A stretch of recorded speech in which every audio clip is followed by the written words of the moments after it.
Subscription के button को दबाइए और बेल आइकन पर क्लिक कीजिए ताकि आपको तमाम वीडियोस फौरन मिलती रहें, और वीडियो पसंद आने की सूरत में इसे लाइक, शेयर और कमेंट करना मत भूलिए। खालिद का घोड़ा मदीने की तरफ चला जा रहा था। उसके जहन में फिर खुबैब बिन अदी और ज़ैद बिन अल-दस्ना आ गए। लोग उनकी बोलियां बढ़ कर दे रहे थे। आखिर सौदा हो गया और कुरैश के दो आदमियों ने उन्हें बहुत से सोने के इवज खरीद लिया। ये दोनों आदमी उन दोनों सहाबियों को अबू सुफियान के पास ले गए। हमने अपने अकीदे से हटकर मोहम्मद सल्लल्लाहु अलैहि वसल्लम के पास जाने वाले इन दो आदमियों को इसलिए खरीदा है कि इन अहले कुरैश के खून का इंतकाम लें जो उहद के मैदान में मारे गए।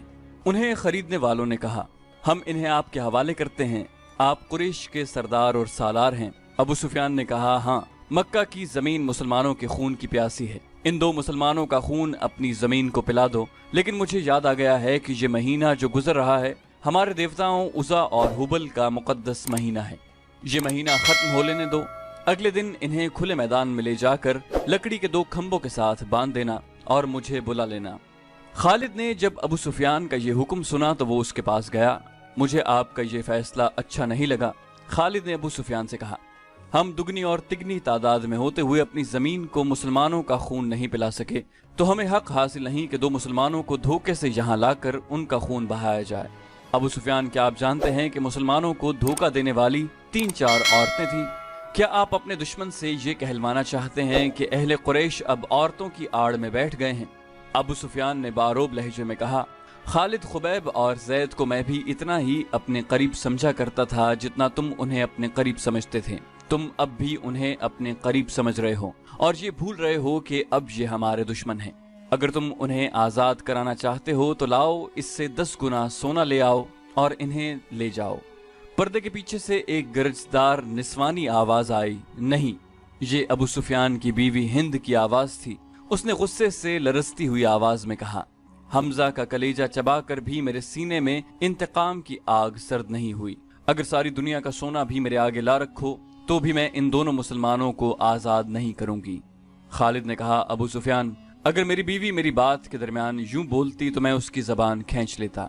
हिंद की आवाज आई, तुम अपनी बीवी की जबान खींच सकते हो?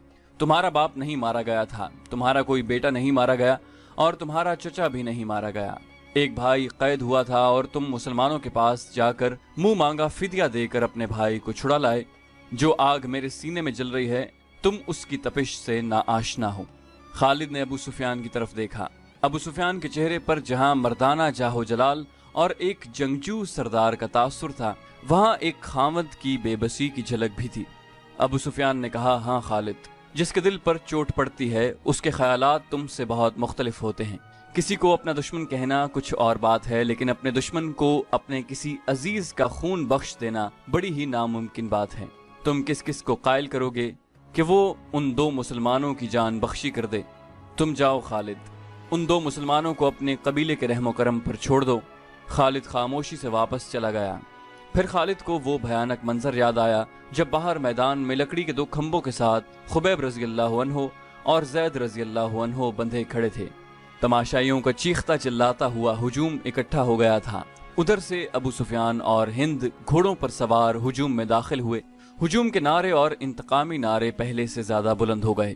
अगर उस हुजूम में कोई खामोश था तो सिर्फ खालिद। अबू सुफियान घोड़े पर सवार दोनों कैदियों के करीब गया और दोनों ने उसे कहा कि वो जिंदगी की आखिरी नमाज पढ़ना चाहते हैं। अबू सुफियान ने उन्हें इजाजत दे दी। खालिद अब मदीना की तरफ जा रहा था। उसे जब वो मंजर याद आया कि दोनों कैदियों के हाथ खोले गए और वो किबला रू होकर नमाज पढ़ने लगे, खालिद पर उस वक्त जो असर हुआ था वो अब 4 बरस बाद उसकी जात से उभर आया। घोड़े की पीठ पर बैठे बैठे खालिद का सर झुक गया। खुबैब बिन अदी और ज़ैद बिन अल-दस्ना हुजूम की चीखों पुकार से लाताल्लुक अपनी मौत से बेपरवाह खुदा के हुजूर रुकू और सुजूद में महव थे। उन्होंने निहायत इत्मीनान से नमाज पढ़ी, दुआ के लिए हाथ उठाए। कोई नहीं बता सकता कि उन्होंने खुदा से क्या दुआ मांगी। उन्होंने खुदा से ये नहीं कहा होगा कि दुश्मन उन्हें आजाद कर दे। वो उठे और खुद ही लकड़ी के खंभों के साथ पीठें लगाकर खड़े हो गए। अबू सुफियान ने बड़ी बुलंद आवाज से खुबैब रज़ियल्लाहु अन्हु और ज़ैद रज़ियल्लाहु अन्हु से कहा, ओ बदकिस्मत इंसानों, तुम्हारी किस्मत और जिंदगी मेरे हाथ में है। अपनी जबानों से कह दो कि हम इस्लाम को तर्क करते हैं और अब हम अहले कुरैश में से हैं। और 360 बुतों को बरहक मानते हैं। ये ऐलान कर दो और अपनी जिंदगियां मुझसे वापस लो, अगर नहीं तो मौत को गले लगा लो। ये भी सोच लो कि तुम्हारी मौत सहल नहीं होगी। ऐ बातिल के पुजारी अबू सुफियान, ज़ैद रज़ी अल्लाहु अन्हु की आवाज़ गरजी, हम लानत भेजते हैं पत्थर के इन बुतों पर जो अपने ऊपर बैठी हुई मक्खी को भी नहीं उड़ा सकते। हम लानत भेजते हैं उज़ा और हुबल पर जो तुम्हें अगले जहान दोज़ख की आग में फेंकेंगे। हम पुजारी हैं उस एक अल्लाह के जो रहमान और रहीम है, और हम आशिक हैं मोहम्मद सल्लल्लाहु अलैहि वसल्लम के जो अल्लाह के रसूल हैं। खुबैब रज़ियल्लाहु अन्हु ने बुलंद आवाज़ से कहा, मेरा रास्ता वही है जो ज़ैद ने तुम्हें दिखा दिया है। ऐ अहले मक्का, सच्चा वही है जिसके नाम पर हम कुर्बान हो रहे हैं। हमें नई जिंदगी मिलेगी जो इस जिंदगी से बहुत ज्यादा हसीन और मुकद्दस होगी। अबू सुफियान ने हुक्म दिया, बांध दो इन्हें इन खंभों के साथ, ये मौत का जायका चखने के मुश्ताक हैं। दोनों के हाथ पीछे करके खंभों के साथ जकड़ दिए गए। अबू सुफियान ने घोड़ा मोड़ा और हुजूम की तरफ आया। उज़ा और हुबल की कसम, अबू सुफियान ने बुलंद आवाज से हुजूम से कहा, मैंने अपने कबीले में कोई एक भी ऐसा नहीं देखा जो अपने सरदार पर इस मोहब्बत और इसार से जान कुर्बान करने के लिए तैयार हो जिस तरह मोहम्मद के पैरोकार उसके नाम पर फिदा होते हैं। हिंद अपने घोड़े पर सवार कुछ दूर खड़ी थी। उसके करीब उसके चंद एक गुलाम खड़े थे। एक गुलाम ने अपने आकाओं को खुश करने के लिए जोश का ऐसा मुजाहरा किया कि बर्छी तान कर दोनों कैदियों की तरफ किसी के हुक्म के बगैर बड़ी तेजी से दौड़ा और खंबे से बंधे ज़ैद रज़ियल्लाहु अन्हु के सीने पर बर्छी का इतना जोरदार वार किया कि बर्छी की अन्नी ज़ैद की पीठ से बाहर निकल गई। ज़ैद बिन अल-दस्ना फौरन शहीद हो गए। उस गुलाम ने सीना तान कर हुजूम की तरफ खिराज तहसीन की तवक्को से देखा, लेकिन हुजूम कुछ और ही किस्म का शोर बुलंद करने लगा। तमाशाई कहते थे कि ये कोई तमाशा नहीं हुआ, ये मुसलमान इतनी सहल मौत के काबिल नहीं, हमें कोई तमाशा दिखाओ। कत्ल कर दो इस गुलाम को जिसने एक मुसलमान पर इतना रहम किया कि उसे इतनी जल्दी मार डाला।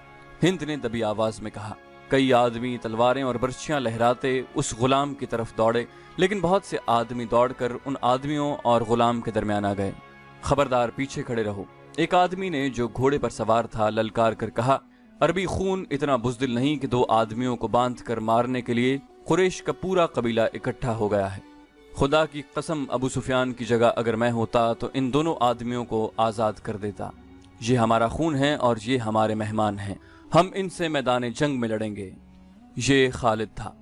हुजूम में से कई आवाजें सुनाई दी, ये ठीक कहता है, दुश्मन को बांध कर मारना अरब की रिवायत के खिलाफ है। तमाशाइयों के हुजूम में से बेशुमार आवाजें ऐसी सुनाई दे रही थीं जो कहती थी कि हम तमाशा देखेंगे, हम दुश्मन को इस तरह मारेंगे कि वो मर मर कर जिए। थोड़ी देर बाद तमाशाइयों का हुजूम दो हिस्सों में बट गया कि एक गिरोह खुबैब रज़ियल्लाहु अन्हु के कत्ल के खिलाफ था, इसे वो अरब की रिवायती बहादुरी के मुनाफी समझता था, और दूसरा गिरोह खुबैब रज़ियल्लाहु अन्हु को तड़पा तड़पा कर मारने के नारे लगा रहा था। खालिद ने जब अहले मक्का को और दूर दूर से आए हुए तमाशाइयों को इस तरह एक दूसरे के खिलाफ नारे लगाते देखा तो वो दौड़ता हुआ अबू सुफियान तक गया। खालिद ने कहा, देख लिया अबू सुफियान, देख लें यहाँ मेरे कितने हामी हैं, एक को मार दिया है, दूसरे को छोड़ दें, वरना अहले कुरैश आपस में टकरा जाएंगे। हिंद ने खालिद को अबू सुफियान के पास खड़े देखा तो वो समझ गई कि खालिद भी खुबैब रज़ियल्लाहु अन्हु की रिहाई का हामी है। हिंद ने घोड़े को ईड़ लगाई और उन दोनों के पास जा पहुंची। खालिद, हिंद ने सख्त बिफरी हुई आवाज में कहा, मैं जानती हूँ तुम क्या चाहते हो। क्या तुम अबू सुफियान को अपना सरदार नहीं मानते? अगर नहीं तो यहाँ से चले जाओ, मैंने जो सोचा है वो होकर रहेगा। अबू सुफियान ने कहा, खालिद, अगर तुम समझते हो कि मेरा हुक्म और मेरे इरादे सही नहीं तो भी मुझे इन पर अमल करने दो। अगर मैंने अपना हुक्म वापस ले लिया तो ये मेरी कमजोरी होगी, फिर लोग मेरे हर हुक्म पर ये तवक्को रखेंगे कि मैं अपना हुक्म वापस ले लूं। खालिद को आज मदीना की रियासत में याद आ रहा था और उसे अफसोस हो रहा था कि उसने अबू सुफियान का हुक्म मान लिया था। खालिद की खूबियों में सबसे बड़ी खूबी नज़्म नस्क और अपने सरदार की इताअत थी। उसने अपने सीने पर पत्थर रखकर सिर्फ इसलिए अबू सुफियान का हुक्म मान लिया था कि अहले कुरैश में हुक्म उदूली की रिवायत कायम न हो। अबू सुफियान ने दो गिरोहों में बटे हुए तमाशाइयों से बुलंद आवाज में कहा, ऐ अहले मक्का, अगर आज यहाँ दो मुसलमानों के कत्ल पर हम यूं बट गए तो हम मैदान जंग में भी किसी न किसी मसले पर बट जाएंगे और फतह तुम्हारे दुश्मन की होगी। अगर अपने सरदार की इताअत से यूं इन्हिराफ करोगे तो तुम्हारा अंजाम बहुत बुरा होगा। ہجوم کا شور و غوغا کم ہو گیا، لیکن خالد نے دیکھا کہ اہل مکہ کے کئی ایک سردار چہروں پر نفرت کے آثار لیے واپس گھروں کو جا رہے تھے۔ انہیں دیکھ کر بہت سے لوگ بھی جو تماشا دیکھنے آئے تھے واپس چلے گئے۔ خالد وہاں رکنا نہیں چاہتا تھا، لیکن وہ خطرہ محسوس کر رہا تھا کہ دونوں گروہ آپس میں ٹکرا جائیں گے۔ اس کے اپنے قبیلے کے زیادہ تر لوگ تماشائیوں میں موجود تھے، وہ کم از کم اپنے قبیلے کو اپنے قابو میں رکھ سکتا تھا۔ ہند نے تماشے کا پورا انتظام کر رکھا تھا۔ اس کے اشارے پر 40 کمسن لڑکے جن کے ہاتھوں میں برچھیاں تھیں دوڑتے اور چیختے چلاتے ہوئے تماشائیوں میں سے نکلے اور خبیب رضی اللہ عنہ کے ارد گرد ناچنے اور چیخنے چلانے لگے۔ 2-4 لڑکے برچھیاں تانے ہوئے خبیب رضی اللہ عنہ تک جاتے اور دوڑ کر خبیب پر وار کرتے تھے، لیکن خبیب کو گزند پہنچائے بغیر ہاتھ روک لیتے۔ خبیب رضی اللہ عنہ بدکتے اور نعرہ لگاتے تھے، میرا خدا سچا ہے اور محمد خدا کے رسول ہیں۔ چند اور لڑکے اس طرح برچھیاں تان کر ان پر ہلہ بولتے جیسے خبیب رضی اللہ عنہ کے جسم کو چھلنی کر دیں گے، لیکن وار کر کے وار روک لیتے۔ خبیب کے بدکنے پر تماشائیوں کا ہجوم داد و تحسین کے نعرے اور کہے لگاتا۔ لڑکوں کا یہ کھیل کچھ دیر جاری رہا۔ اس کے بعد لڑکوں نے یہ طریقہ اختیار کیا کہ برچھی کا وار بڑی زور سے کرتے، لیکن خبیب کے جسم پر اتنا سا وار لگتا کہ برچھیوں کی انیاں کھال میں ذرا سی اتر کر پیچھے جاتی۔ بہت دیر تک یہی کھیل چلتا رہا۔ تماشائی داد و تحسین کے نعرے اور خبیب رضی اللہ عنہ اللہ اکبر اور محمد رسول اللہ کے نعرے بلند کرتے رہے۔ خبیب رضی اللہ عنہ کے کپڑے خون سے لال ہو چکے تھے۔ ابو جہل کا بیٹا اکرمہ ہاتھ میں برچھی لیے ان لڑکوں کے پاس جا پہنچا اور انہیں ہدایت جاری کرنے لگا۔ لڑکے اب اپنی برچیاں خبیب کے جسم میں چبھو رہے تھے۔ وہ گول دائرے میں گھومتے اور ناچتے تھے۔ خبیب رضی اللہ عنہ کے جسم کا کوئی بھی حصہ ایسا نہ رہا جہاں برچھی نہ چبھی ہو اور وہاں سے خون نہ ٹپک رہا ہو۔ ان کے چہرے پر بھی برچھیاں ماری گئیں۔ جب بہت دیر گزر گئی اور لڑکے ناچ ناچ کر اور برچھیاں چبو کر تھک گئے تو اکرمہ نے لڑکوں کو وہاں سے ہٹا لیا۔ خبیب رضی اللہ عنہ خون میں نہائے ہوئے تھے اور ابھی زندہ تھے اور ہر طرف دیکھ رہے تھے۔ ان کے نعروں میں کمی نہیں آئی تھی۔ اکرمہ ان کے سامنے کھڑا ہو گیا اور برچھی تان کر خبیب کے سینے میں اتنی زور سے ماری کہ فاصلہ کم ہونے کی وجہ سے برچھی خبیب رضی اللہ عنہ کے جسم کے پار ہو گئی۔ وہ شہید ہو گئے۔ ان کی لاشیں وہیں بندھی رہنے دو۔ ہند کی گرجدار آواز سنائی دی، اب کئی دن ان کی لاشوں کے گلنے سڑنے کا تماشا دیکھتے رہو۔ یہ واقعہ جولائی 625 عیسوی کا تھا جو خالد کو یاد آ رہا تھا۔ اس نے اپنے دل میں درد کی ٹیس محسوس کی۔ خبیب اور زید رضی اللہ عنہ کے قتل نے قریش کے سرداروں میں اختلاف کا بیج بو دیا تھا۔ جس طرح ان دو مسلمانوں نے آخری وقت نماز پڑھی اور اسلام سے نکل آنے پر موت کو ترجیح دی، اس نے قریش کے کئی سرداروں پر گہرا اثر چھوڑا۔ خود خالد نے اگر اسلام کی نہیں تو خبیب اور زید رضی اللہ عنہ کی دل ہی دل میں بہت تعریف کی۔ ابو سفیان اور اس کی بیوی ہند کے خلاف اس کے دل میں ناپسندیدگی پیدا ہو گئی تھی۔ اس نے اپنے آپ سے کہا کہ یہ جنگجوؤں کا شیوا نہیں تھا، یہ جنگجوؤں کو زیب نہیں دیتا۔ ایک روز وہ ان سرداروں کی محفل میں بیٹھا تھا جو رسول خدا صلی اللہ علیہ وسلم کے ان 2 اصحاب کے قتل کے خلاف تھے۔ کیا تم سب جانتے ہو کہ مارے جانے والے یہی 2 نہیں بلکہ 6 مسلمان تھے؟ خالد نے پوچھا۔ ایک نے جواب دیا، ہاں، یہ شارجہ بن مغیث کا کام ہے۔ وہ ان 6 مسلمانوں کو دھوکے سے پھندے میں لایا تھا اور اس کے پیچھے مکہ کے یہودیوں کا دماغ کام کر رہا ہے۔ خالد نے کہا، اور اس میں یوہاوا یہودن نے 2-3 اور یہودی لڑکیوں کو ساتھ ملا کر اپنے حسن کا جادو چلایا ہے۔ یوہاوا جادوگرنی ہے۔ ایک سردار نے کہا، بھائی کو بھائی کے ہاتھوں ذبح کرا سکتی ہے، کیا یہ خطرہ نہیں کہ یہودی ہمیں بھی ایک دوسرے کا دشمن بنا دیں؟ کسی اور سردار نے کہا۔ ایک بوڑھا سردار بولا، نہیں، وہ محمد کے اتنے ہی دشمن ہیں جتنے ہم ہیں۔ یہودیوں کا مفاد اس میں ہے کہ وہ ہمارے اور مسلمانوں کے درمیان دشمنی اتنی پکی اور اتنی شدید کر دیں کہ ہم مسلمانوں کا نام و نشان مٹا دیں۔ ہمیں مسلمانوں پر شک نہیں کرنا چاہیے، ایک سردار نے کہا، بلکہ ضرورت یہ ہے کہ ہم یہودیوں کو مسلمانوں کے خلاف زمین کے نیچے استعمال کریں، لیکن ایسے نہیں جیسے شارجہ نے کیا۔ خالد نے کہا، اور ایسے بھی نہیں کہ جیسے ابو سفیان اور اس کی بیوی نے کیا۔ کیا تم سب جانتے ہو کہ یوہاوا مکہ کے چند ایک یہودیوں کے ساتھ مدینہ چلی گئی ہے؟ بوڑھے سردار نے کہا، اور خود ہی جواب دیا، وہ مدینہ اور ارد گرد کی یہودیوں اور دوسرے قبائلیوں کو مسلمانوں کے خلاف ابھاریں گے۔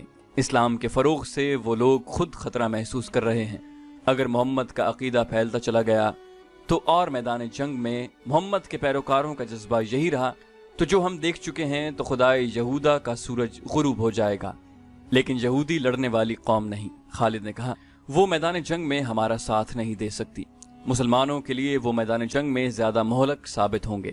ایک اور سردار نے کہا وہ اپنی یوہاوا جیسی دلکش لڑکیوں کے ذریعے مسلمان سرداروں اور سالاروں کو میدان جنگ میں اترنے کے قابل نہیں چھوڑیں گے۔